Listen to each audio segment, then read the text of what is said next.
doesn't always play nicely. So let's see if it gives me the signal to be able to do it. All right. Welcome, everyone, to the Creative Imposter Live, our special series on creativity. And Siri just thought I was talking to it for some reason.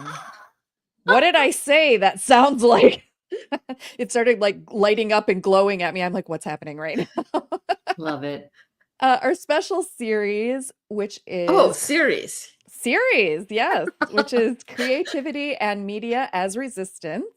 And today I have with me two guests, not just one, but two, Sue Fink and Wendy Parman, who are both fantastic singers, songwriters, performers extraordinaire in Chicago, which is where I am. So we're all coming to you from Chicago.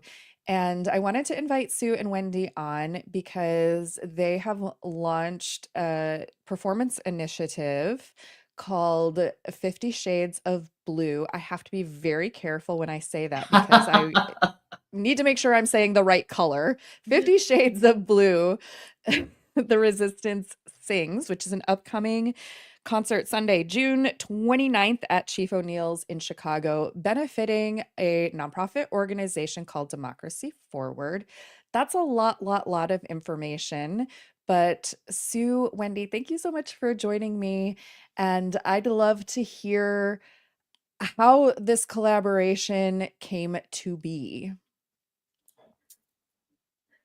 Well, Wendy, you should go first because you thought of it. Did I? Yeah. Oh, well, I don't know. How did it? I mean, we had kicked around like I think each of us separately in conversation said, "Oh, we should do something," beyond just the going to protests and making calls and writing emails and this and that, But also, I always feel better when I do something that's in my wheelhouse, so to speak, which is to sing or perform. And then I think maybe I asked you, Sue. Yeah. And I'm like, oh yeah, because I love to do this. I've done this before for other events. Other Superstorm Sandy, when that was going on.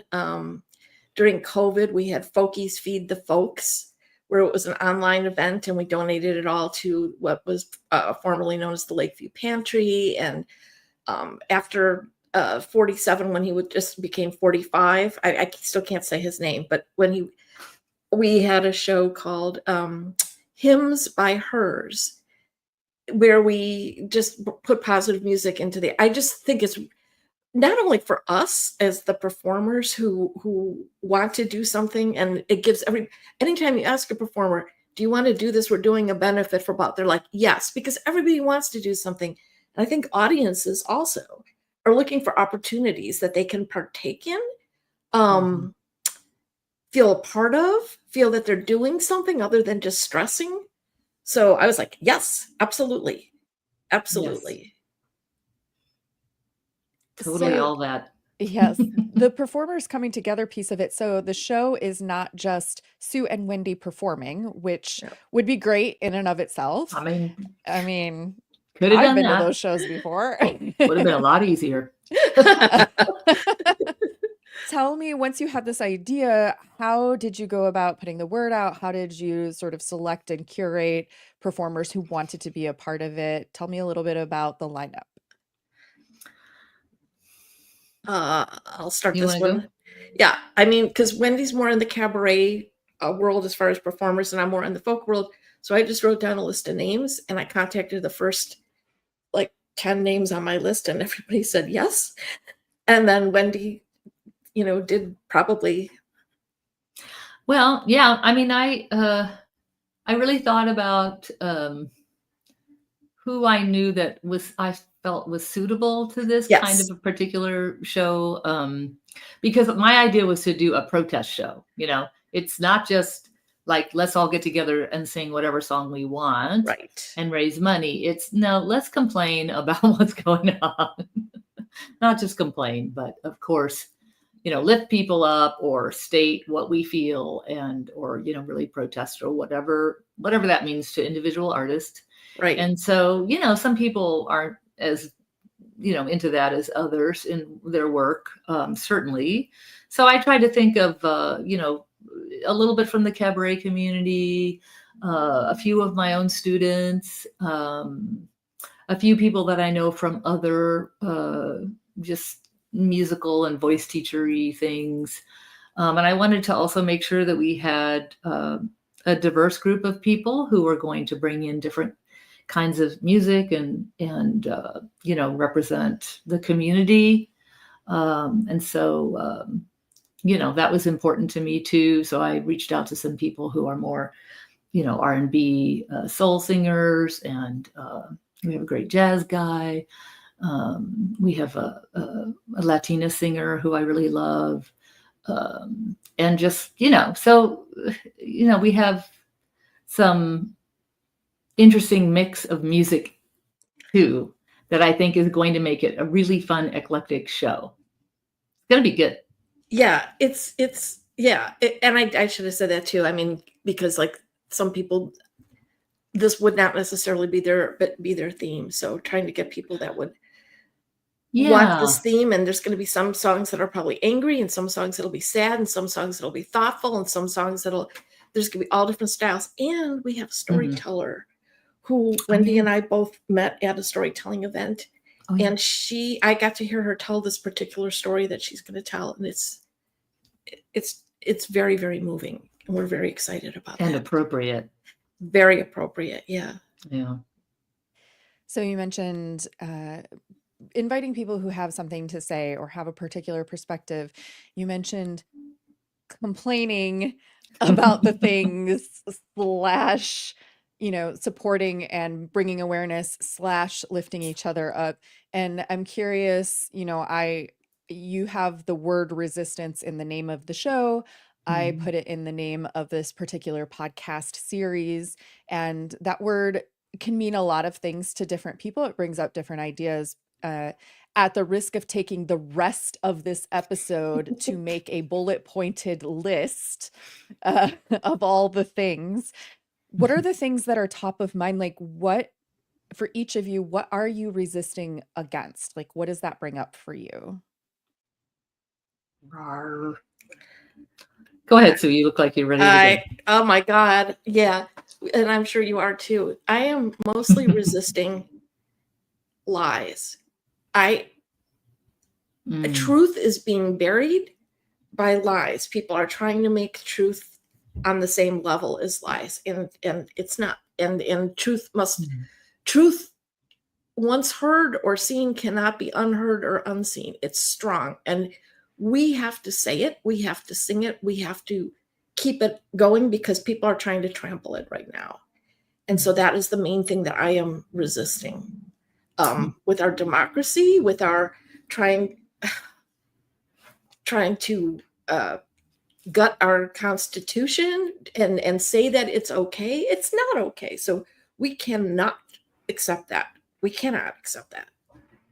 Yeah, I totally agree. And I think the thing that maybe infuriates me the most or gets me the most cranked about it all is everything. But yeah, I think that at least with the bedrock of our nation, what we believe in, even though it's been deeply flawed in its execution, we have to say that. But our country was based in a constitution and in the idea of democracy and freedom. And again, flawed, hasn't always come through. But going completely against everything that we all believe our country stands for, and tearing that down, and which is really what's happening. And then that's the scariest part, because everything else is stemming from that. If you can't, get due process, then we're all vulnerable, and et cetera. So all of the things that are happening threaten, I think, everything that I feel our country stands for. And, if anything, we should be trying to improve, the that, what democracy is and Right. what freedom is, not have it, disappear and we're all going to become serfs. And because the other thing is this is a giant class war, really. That's a huge aspect of this. And that nobody wants to really talk about that much, or certainly on the other side they don't. So if we lose that, I feel like we've kind of lost everything. I don't know what there is on the other side of that, but chaos or something. And when did diversity, equity, and inclusion become a dirty word? Dirty words. I mean, that's what we're aiming for. That's what we're working towards. That's what we've been working towards. And then it's like ants who've built this little anthill, and all of a sudden some giant fingers coming down and smushing it. And like, the ants have to start over back at the beginning, but we're not ants. We're people who have worked at this, and no giant finger is going to come down and smush us. That's my slogan. Down with giant fingers. Now we have an episode title. No giant finger is going to come down and smush us. I love that image. That's a great image. It is. I mean, I agree, because I left the election, which was, it feels like a lifetime ago now, and it was not even a full year ago. I left the election feeling so disheartened, is maybe like the lightest word I could give it. And I was feeling like I was unpatriotic. I was like, I hate this and I dislike this, and this is, America is broken and blah, blah, blah. And I had to teach, I work with high school students in an after school podcast mentoring program. And I had to teach one of my groups online the very next day.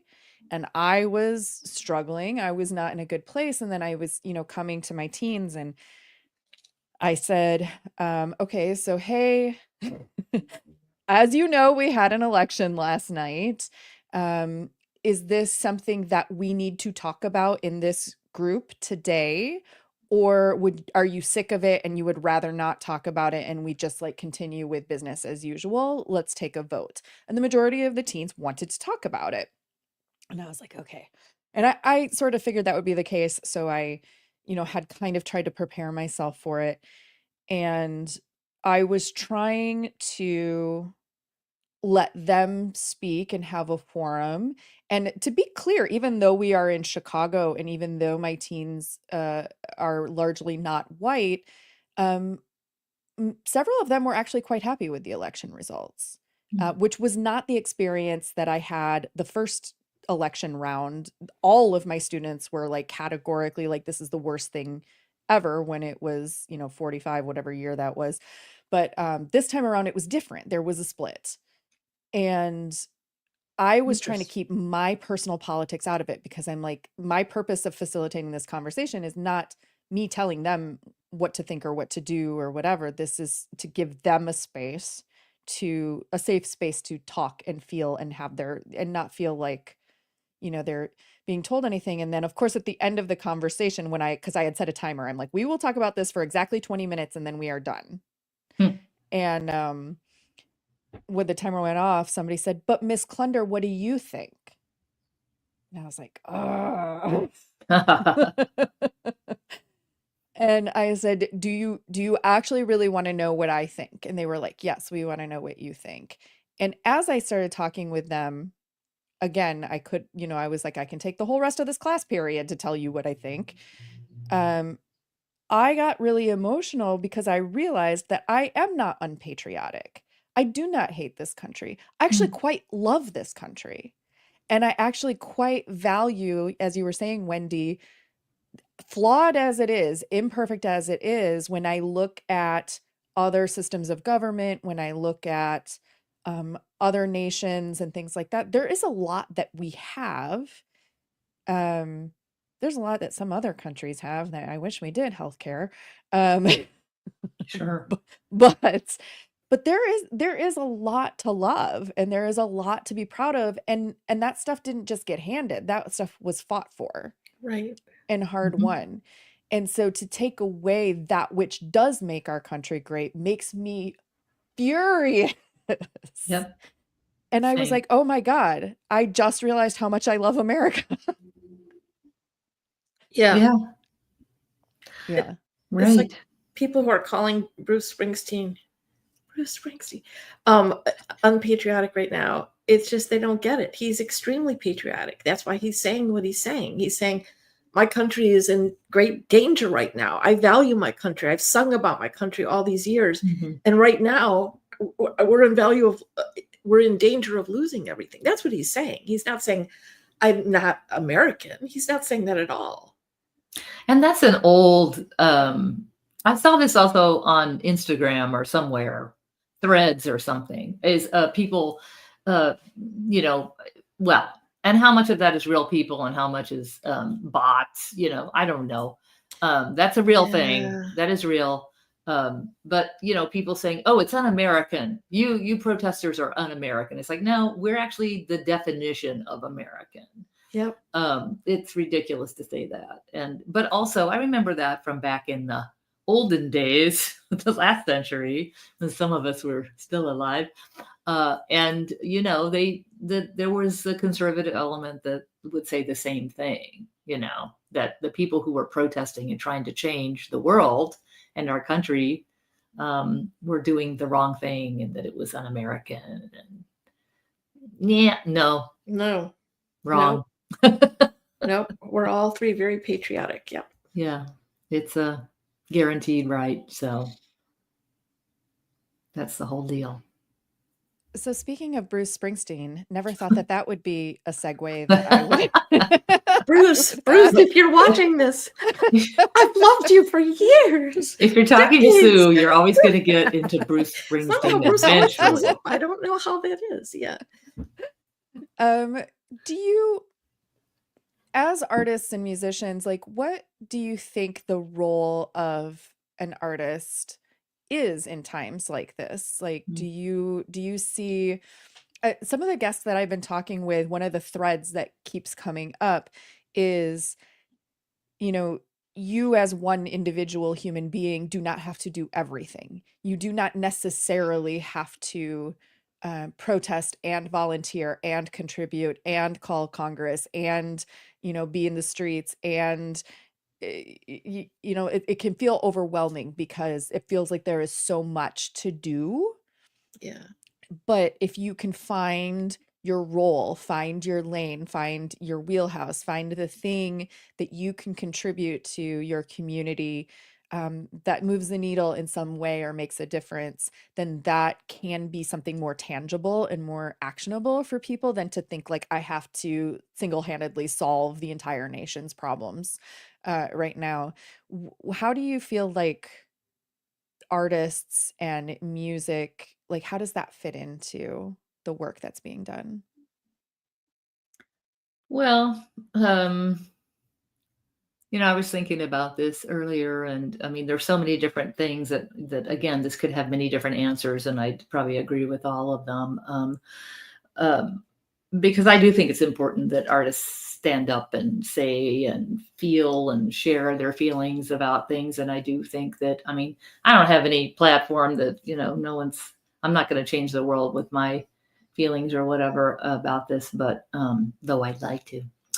But I do think that the other thing is, it's just, maybe this is the role of the artist all the time, maybe, or one of them. And that is that I think we're sharing and enlightening people about humanity, about our own personal humanity, and therefore, the human condition at large. That's, to me, the most important thing I can do, because even if someone disagrees with me politically, they might understand, if I open my heart, that they also can open their heart also back again. And that's how change happens. That's how communication happens. It doesn't happen by going online and saying, I disagree, and you're a jerk. And, even if the person is, that doesn't do anything. It just makes people go, I hate you, but we can do something much more than that, which is something much more profound. And that's, I think, why that's why I think I'm an artist to begin with. So I also think, like, for me, I find it hard in general to react to something while it's happening. So, like, mm, I have written a few songs based on what's happening, but usually, like, I'm still writing about my childhood now, because I can process it. And so we, I think people think, oh, I've got to be writing a protest song, or I've got to be doing this. Well, if it comes to you, then you should do it. If not, if you write something that moves people in some way, I believe there's like this giant pot. We're all putting in our drops into this giant pot, and then people are putting in poison. So someone puts in a little bit of sweetness, and someone puts a little bit of anger, and we're all stirring it together. And as long as it's a positive drop, it doesn't matter whether it's a protest song or a piece of beauty or a piece of artwork or a photograph of a bird in nature. We all, I think the job of the artist is to be honest with whatever they're doing, and mm, and that will inspire other people. If you're really down and you feel like, oh my god, I can't do anything, maybe you go for a walk in nature, maybe you go see a movie, and the movie just inspires you to do something. Or maybe you go to a play and you're like, wow, I hadn't thought of this perspective. So all of the things that artists are doing and creating or gathering people are all important, I think. totally. And you're kind of touching on that already, but um, somebody asked me actually when I was we were talking about this briefly before we started streaming and recording, but I was mentioning that I was just on a trip in a national park in Colorado and Utah on a river rafting trip, creating a podcast for a client. And everyone who was on this trip that I could tell were all of more progressive, liberal leaning values, and e- all believe that, for example, since we were all in a national park at that time, that the national parks were important and should be conserved and should be saved as national park land and should Yes. not be sold and should not be developed, and this and that they were an asset to our country. Hmm. And as we're having these conversations for the podcast, somebody said, these conversations that we're recording are great, but do you ever just feel like you're preaching to the choir? Like, Mm. the only people that are going to listen to this podcast are people who already believe that. And I was like, yeah, sometimes sometimes I feel that way. And I think largely, yes. But I'm curious, and I had some thoughts on that, which I will reserve for a moment. But I'm curious for you, like, do you ever, we talk about the blue Chicago bubble and how we're in Sure. such a liberal leaning, which is not to say everyone is, but in such a progressive liberal leaning microcosm, that sometimes when we go outside of that, even going to the suburbs in some cases where you're like, oh, what Trump signs? Like, bumper stickers? Like, where am I? Like, take me back to Chicago. I feel safer there, kind of thing. Um, Hmm. do you, when you put on a show like this, do you feel like you are preaching or singing to the choir, as the case may be? And does it matter if that's the case? I think in this case, we probably will be. I mean, a family member of mine who will not be mentioned, who's married into the family, is this would not be his thing. He's not going to enjoy himself. So why should we force him to come to this when he's not going? It's not going to change his mind. He's just going to sit there and be irritated. So no, this is probably people who are coming going, I want to do something. I want to do something positive. I need my cup refilled. I need my inspiration refilled. I want to. How can I resist? What can I do? I don't have a problem Hmm. with that. If I was performing and I was performing in a place as I have that are, maybe not the bastion of blue, I'm not going to sing my super angry songs because it's not going to convince them. It's just going to turn them off. I will do what I do and I will be honest with what I do, but I'm not going to preach to somebody who's not going to hear me. It's a waste of.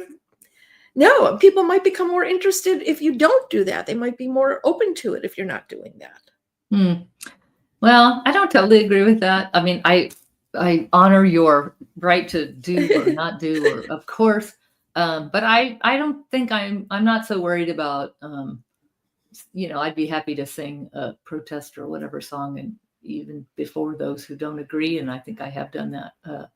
It doesn't matter whether you change their mind or not, but I do think this goes back to what's the role of the artist. One of those other things that I agree, that I feel strongly, is that we have to we can get people to think a little bit, and which, Sue, of course, your songs do that, of course, but we can get people to think a little bit outside of their normal maybe box or whatever, and scratch their feelings a little. Oh yeah, absolutely. But also we could talk about issues, and we're probably, I agree, maybe preaching to the choir, but the choir needs preaching, also, because like you said, Sue, we need lifted up. You need to know you're not alone. We all need to feel that other people are out there doing things, and that the world is still, there's still people who are, in their humanity and in their beauty of what the world can be. We're still dreaming. We're not done. And that's what I think. That's what I think is the main reason I want to do this. I'm like, I need to not sit here in my apartment and go spinning off into the horrible future that I'm envisioning. And like you said, Andrea, trying to do it all myself. I spent the first 2 months of, at least maybe 3 months of this year, feeling like I have to save the world. I don't know what to do, but gotta do it. I was really having a hard time, and then I was like, oh my God, I have to calm down. I'm not going to be able to do anything by myself here. This is a whole thing. As soon as we started working on this and organizing it, didn't you? I mean, it's not like these other problems have gone away. Don't you feel like better? And I do. Yeah, because we're doing something. We're not just sitting here going, oh no, what was me? So we are resisting. We are resisting. And I think, to your point too, Wendy, if I'm sitting at home doom scrolling social media, I would believe the worst in humanity, right? Like like the algorithm is feeding me the things that will engender fear and outrage, because that's what keeps me glued to it. And then to be in person, in community with people who are, I'm trying real hard not to say things like sane people or things like that, but people who are aligned with my values and who are, as you say, like dreaming of a better future, and who are not giving up. Like that is healthier and better for me than seeing this skewed perspective online and on social media as well. For real. And also the other thing, and I basically, that was kind of my response to the person who was asking me about the podcast and preaching to the choir. And I said, and you also never know. You also never know who is listening for whatever reason, how they got dragged there, how they, clicked on it, how they whatever, for whom they're like, huh, I never thought about that before. And if you, are doing your job as an artist, as a storyteller, as a musician, touching on that humanity, touching on those human emotions, telling the storyteller that you've invited to the show, making that emotional, because, we'd like to think that we are rational rational creatures who make decisions based on thinking, but we really don't. I know I don't. We really make we really make a lot of our decisions and create our belief systems around feelings and around emotions and around experiences. And so you never know who you are going to reach at exactly the right moment where something shifts in their mind, even just like a little bit. And so if only that is that one person, I think it's still worth it. Totally. And I agree. And I hope that I didn't say, like, I certainly didn't mean people who don't agree aren't welcome, because they are welcome. But this particular family member, I don't think that would be the case. And so it's just like, I don't know. If someone asks me my opinion, I'm always happy to tell them. But if I already know, whatever, I think said No, what I I said. Yeah. understand what you said. I didn't mean to make you feel like you said something Yeah, wrong. No, but no, You no, no, didn't. no. I just, No, I mean, you're I have right. those family members too. I'm from Kansas. Um, you know, I got them.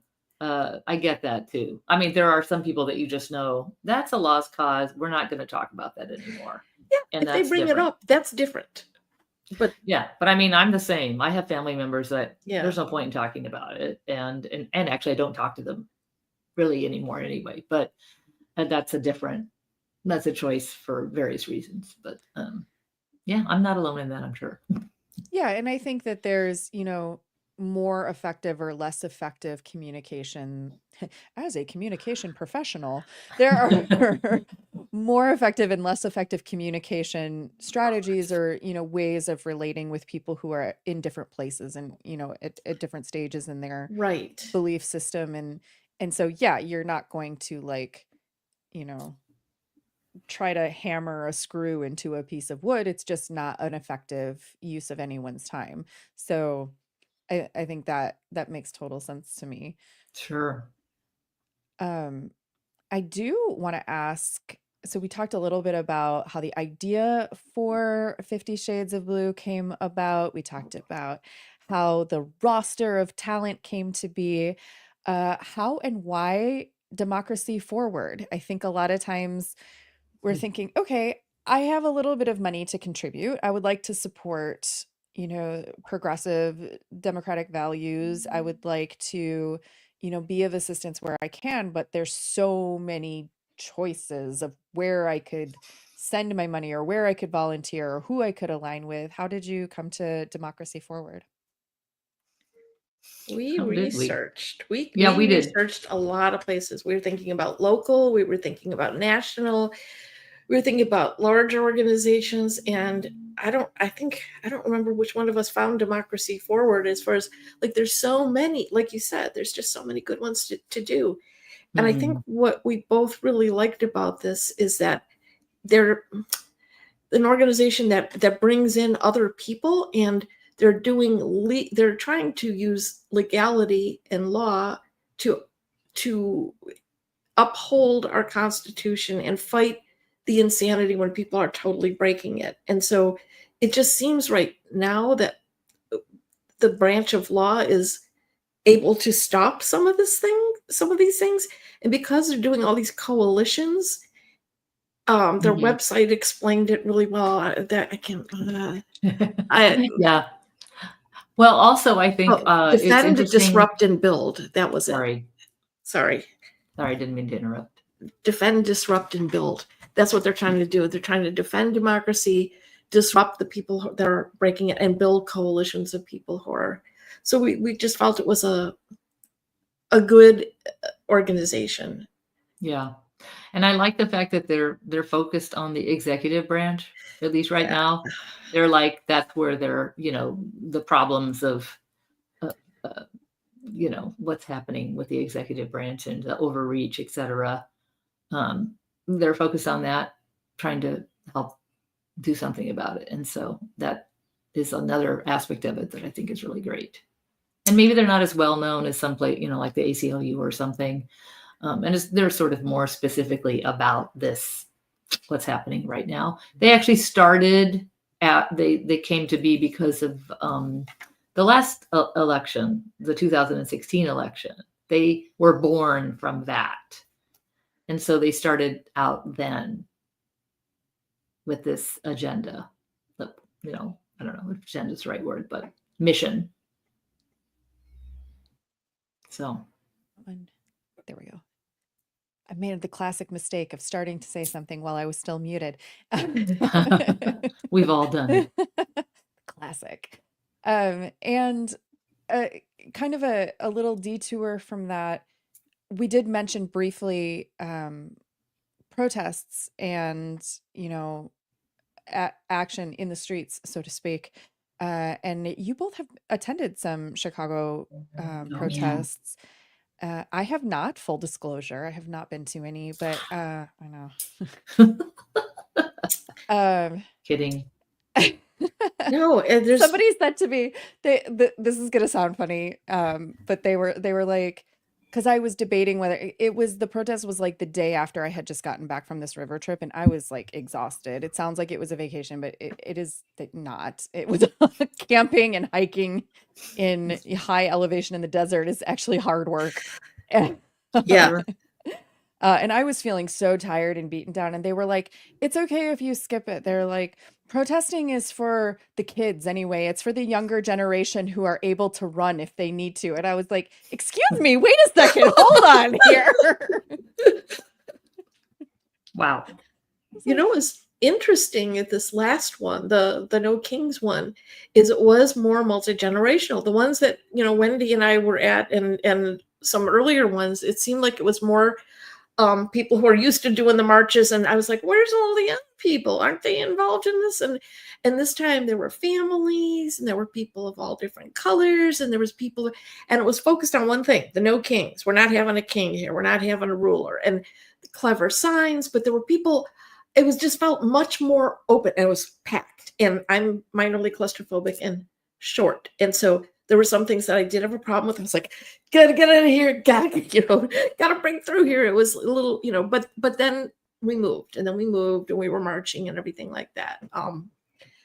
But no, it's not everybody's thing. And there's like we're saying, there's all different ways to help. It doesn't have to be just one way. And sometimes you can't. Sometimes something else is going on in your life. You cannot be at that particular place. Doesn't mean you're not participating. Yeah. Yeah, I didn't make this last one. I've been to a bunch of them earlier in the year, especially when it was cold out and I was hating the fact that I was there. But but I was feeling it very passionately, uh, and I'm still feeling it passionately. But I also have to earn a living, and I have a lot of students on Saturdays, so Saturdays are tricky for me. And I didn't do this last one, but I was obsessed with it and watching it online. I was like, "What's happening? I gotta see," you know. But yeah, I think it's fine to also. I was thrilled to see what the turnout was, though, this past one. Uh-oh, kitty. And Uh, do uh, we have a guest visitor a who's kitty. trying to make their appearance? Guest appearance. Yeah. So anyway. And mostly like turnout, but also to my understanding, like fairly peaceful. Yeah, like Oh yeah. fairly, there's a narrative that's even in LA. I was hearing from some of my friends who live in LA who went to check it out, and they were like, the mainstream media coverage is blown out of proportion. It is not. It's like a very small area where there's some chaos. It's very under control. Like it's not the Hmm. majority of what is actually happening. So that was interesting as well. Yeah, I mean, I kind of think that the organizations, some of the, that have been prevalent in organizing all of this stuff, that's their thing is to say this is peaceful. We're not interested in, and that's been criticized also. Oh no, that's not going to change anything. Well, I don't agree with that, but we know through history that peaceful protests can change the world. Yeah. And But the giant numbers of people really makes a big difference. So I was very happy about that. yes, and I think it wasn't even necessarily all people who voted not for 47. I think there were probably some people who did Mhm. vote for him. I think a lot more people are just wanting to get involved and say, no, this is not what we voted for. That's There was a clearly line of, happening. yeah, Yeah. there was a line of police, and we were like, thank you for your service as we're marching. And one of them gave me his flower that someone had given him. He was like, oh, it's just like, Nice. not that it was a love fest or anything like that, but I felt like we were well protected and that people were all getting along and people were really well behaved. Yeah, people, maybe the mainstream is looking for that little bit of trouble just so they have something to talk about. But I think the thing to talk about is how many people were coming to these and how well organized they were. Yeah. Indeed. So again, the show that's coming up is Sunday, June 29th in Chicago. and it's called 50 Shades of Blue, The Resistance Sings, and we'll be linking to it in the description and comments for wherever you're watching this video. And also, I had Wendy Parman's URL up on the screen for her voice studio. She is, well, what do you do, Wendy? What do I do? What's your day job when you're not being an activist? Well, that's hilarious. I'm a voice teacher. That's my main day job. Obviously, I'm a singer, actor. Also doing a lot of writing these days and some storytelling. So I like to spread the net out, do all the creative things. And also Sue Fink, her URL is on the screen at this moment. And I should probably say, since this will be a voice episode at some point that does not have video component, Wendy's website is wendyparmanvoice.com and Sue's website is suefink.com. Sue, you have a whole bunch of concerts coming up this week, like this weekend, like right now. I do. This is the week. I've got tomorrow I'm playing with my trio, Song Sisters, just Amy Dixon Kohler, Patty Schaffner, and me, and we're playing in Chesterton, Indiana. Yes. And Saturday, I've been invited by a band that I met at Porch Fest, which was a little neighborhood thing, to play at their event. Their name is the Last Minute Editions, which I think is a great band name. And that'll be like an outdoor house concert type of thing Saturday afternoon. And then Sunday, Wendy and I are going to be on Val Leventhal's radio show. And she, every Sunday morning, she walks the walk and talks the talk. She brings up topics like this. She plays music. She just is keeping the vibe going. And she'll be one of our performers at the 50 Shades of Blue show. And all the performers' names are listed on our 50 Shades of Blue ticketing website. It shows up all their names and links. Awesome. One last question before we part ways. It's kind of a big question, so hopefully not too big for the end of the episode. But how and or why do you keep going in moments when it does feel hopeless or overwhelming?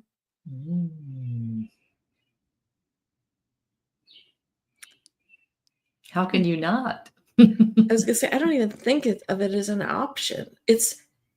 I was just thinking, like with COVID, when they said everything was closing down, I was like, oh my God, I'm not going to have to feel guilty about sitting at home reading books. And then I was like, well, wait a minute, what about social? So we created the Virtual Dream Cafe. So it was like a Zoom show with multiple performers, kind of like on the screen here, where each person would do a song, and we had audience, we had community. And I was like, that looks great. It's not the same as being live. So as soon as we could go live, I stopped. It's like, what do you do? Well, you can get depressed for a while, and you can cry, and you can bemoan. And I think that's all part of it. I think to not do that is not natural. But then you say, okay, now what can I do to feel better? And then you do the thing that makes you feel better. That's what you do. I agree. Yeah. It's better to do something than to not do something. I certainly don't want to be the person that, isn't going to do anything because they feel hopeless. It's understandable to feel hopeless. And I think it comes in waves. Yes. When I pick up the whatever and see the latest news and I'm like, I thought the worst thing that could happen has happened, but no, it turns out there's 5 more worse things right here today. It's unbelievable. That's very, it piles on top of you. But on the other hand, you do have to remember that humankind has been going on for a while now. And the struggle there's always going to be a struggle. I think that's the whole point of probably existence, is to keep going. Do the best you can. Why does it take, why do we always have to defend the good values? Wouldn't the good values be the ones that people want? And then, but it's not. Right. And when overwhelmed, I tend to go for walks in nature, and I hear the birds, I see the trees, and I take pictures, and I'm like, look at this big, beautiful world. You go out with the strawberry moon, you howl at the moon, no one's going to hear you. Take your pictures, which never turn out, and you're like, look at the beautiful world. Look at, there's Jupiter. I know this Jupiter because my app tells me it's Jupiter. Otherwise, it just looks like a dot. And it just kind of puts things in perspective and helps you to go on. I think that too. Yeah, that's another reason we need this, because we need our world. Yeah. We need to fight for our world. We need. Yeah. Yeah. Wendy and Sue, thank you so much for joining me on the Creative Imposter special series, Creativity and Media as Resistance. Listeners, thank you for joining us. Viewers, I keep saying listeners because I'm used to audio podcasts. I'm like, well, no, they are listeners, but they are also viewers as well, audience of all Multitasking. kinds. Thank you so much for joining us. Please come howl at the moon with us in Chicago if you happen to be around for the show. And if not, look for ways that you can come together in your community with other people and be a part of whatever value system it is that you're aligning yourself with. Look for ways that you can contribute, that you can take action and support your local community and your local artists and musicians and get through this time together. And also, there was one more thing that I was going to say, and it completely flew out of my mind. So I'm just going to end. Thank you for I'm just going having to end us. there. Thank you so Yeah, much. thank you, Andrea. This was great.